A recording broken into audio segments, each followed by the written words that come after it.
How's everybody doing? My name is Anthony Brian Logan, and today we got to talk about Barack Obama and the Iran nuclear deal yet again. This time, we're not talking about the $1.7 billion with a B, the $1.7 billion in cash that was given to the Iranian regime. We're not talking about how actually ineffective the deal was. I mean, the deal was effective for the Iranians, of course, not really for us because they got cash. They got some of the sanctions lifted. We didn't really get much out of the deal. They got a lot out of it. They got a lot of money, not only in cash, but also from foreign investment. There were some other deals on the table recently until one Donald Trump comes along and tears the agreement up. But that's a whole different story, and I digress. Today, those will not be the main topics. Today, we got to talk about another piece of information, more details that have come out about the whole deal. Allegedly, according to a high-ranking Iranian official over the nuclear program, Barack Obama gave President Rouhani a personal favor as part of the deal, whether officially, unofficially, or whatever. Obama allegedly gave up to 2,500 Iranian nationals citizenship in the U.S. Okay, now these people were friends and family of Rouhani and of his regime. It was so crazy over in Iran, it became a contest to see who could get their cousin or grandma or their daughter or whatever over to the U.S. Now, only about 30 to 60 of them were here for education. The rest of the 2,500, I mean, who knows? They're just over here working, getting welfare benefits. I'm not really sure what's going on. Now, the reason why this was brought up by the Iranian official is because in Iran, the regular people are kind of upset about this. They want these people that have been granted citizenship, maybe even those who have green card status, because I'm not really sure if all the people who were brought over here as a favor to Rouhani, the president of Iran, got citizenship, or if they also got green cards. The 2,500 number, that's citizenship, but it could be more than that when you're talking about green card recipients. Okay, people in Iran are upset because they're like, look, Trump has a travel ban, which just got upheld by the Supreme Court, which says that Iranians cannot travel back and forth to the U.S. However, these rich people, their government officials, their families or whatever, they're granted citizenship, they're given green cards or whatever. You're selling political influence. So in order for everything to be fair, you need to deport those Iranian nationals back to Iran and not allow them to have safe harbor in the U.S. Now, I can't really say that they are totally off base. It's really unfair. And I had no idea this was going on. Again, this is according to an Iranian official. I'm not really sure why they would lie about something so specific, especially when he's talking about the Iranians. They are having kind of a kickback on this. Okay, so the Iranians, they know what's going on. Iran is not that big of a country. It's not a small country. I think it's about 80 million strong, but it's not so big to the point where a big thing like that can happen and nobody know about it. It's probably all over their news media. It probably was all over the news media right when it happened as far as the Iran nuclear deal. I mean, come on, you got $1.7 billion in cash. I mean, I'm talking dollar bills, gold, all that cash on pallets on the airplane. When you have that much money, I've never seen anything like that in the U.S. So if you have that much cash money coming from the United States on the airplane to Iran, I mean, that's going to be very, very big news. That's nothing to scoff at.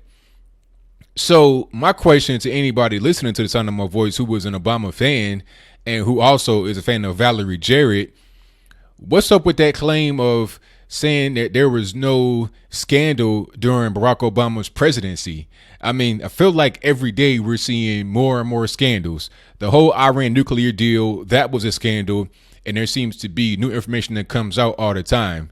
Okay, first it was the cash, then it was how ineffective it was. Now you got all the whole citizenship favor, 2,500 people that were granted citizenship alone, and who knows how many more were able to get green cards, which is not the same thing. Then you have the Fast and Furious scandal with him and Eric Holder while he ran guns to Mexico trying to catch the cartel. All the guns did were just get lost and wind up in the hands of people that kill other people. It didn't lead to any kind of cartel boss. That's not how they operate. These cartels are not as dumb as Barack Obama and Eric Holder were when they went into their whole situation, trying to run guns to Arizona, having them. That wasn't going to work. That was a whole big scandal. Then you have the IRS targeting conservative organizations for audit. I mean, obviously, that's something going on within the organization that the federal government should be trying to take the reins and crack down on as far as the corruption. But obviously, that didn't happen.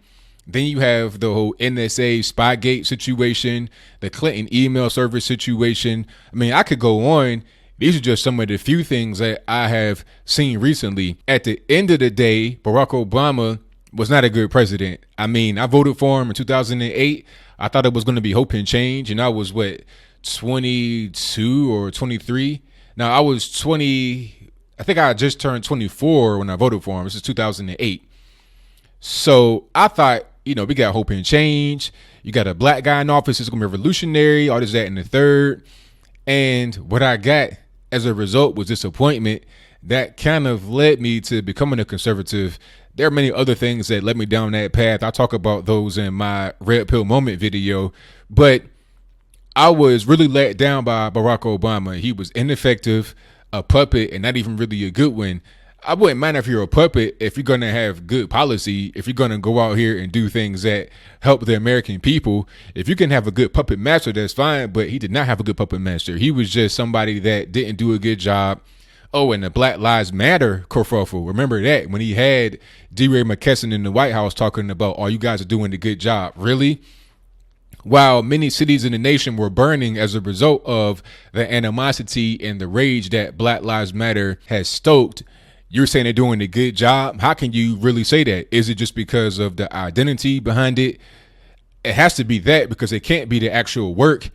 I don't think Barack Obama was a guy that was really intelligent as his paperwork would tell you.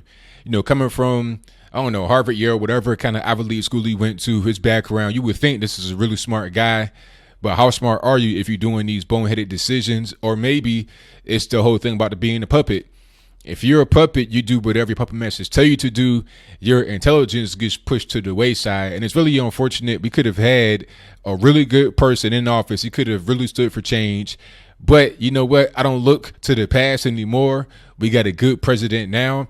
I think without Obama, there would be no Trump, because you would not have a really big need to shift the paradigm, in my humble opinion. You can only get down so far before you make a drastic quantum leap forward. And that's what happened to us in the U.S. We made that quantum leap forward. So Trump is not the kind of guy to trade citizenship for a deal that's not even a good one. You got a guy in there now, in Trump, of course, that has written a book on how to make a deal. So I don't foresee anything crazy like this happening under the Trump administration. So what do you think? Do you think that Obama has been scandal-free all throughout his presidency? If that's your case, please explain to me why. I mean, I've named a few things aside from the Iran nuclear deal. I mean, some of that is allegations. The whole thing about the $1.7 billion in cash, that is not an allegation. You can look it up. I'll put a link in the box. You can see the cash with your own two eyes. The deal not being effective, that can be proven. You can just see what did it help us with. The thing about the citizenry, that comes from an Iranian official and also people on Iranian social media. So why would they be lying about that? I'm not really sure. That's kind of an obscure thing to lie about. And then you have all the other stuff that's happened. The Fast and Furious scandal, the IRS targeting, the Clinton email scandal, the NSA spying. I can go on and on and on. There are so many things that have happened under the Obama presidency that have set the United States back. It is a wonder that we're still here, but we're still here, we're still kicking, and we're going to become much better as time progresses. But do you think that I'm just calling out the obvious? Has this been a known thing before? I had no idea this was going on until today, where I read about it. I had no idea, but obviously others have known. But whatever your comments are, please let me know in the comments below. And that's all I got to say for this video. If you like what you heard, please comment, rate, share, and subscribe. Peace.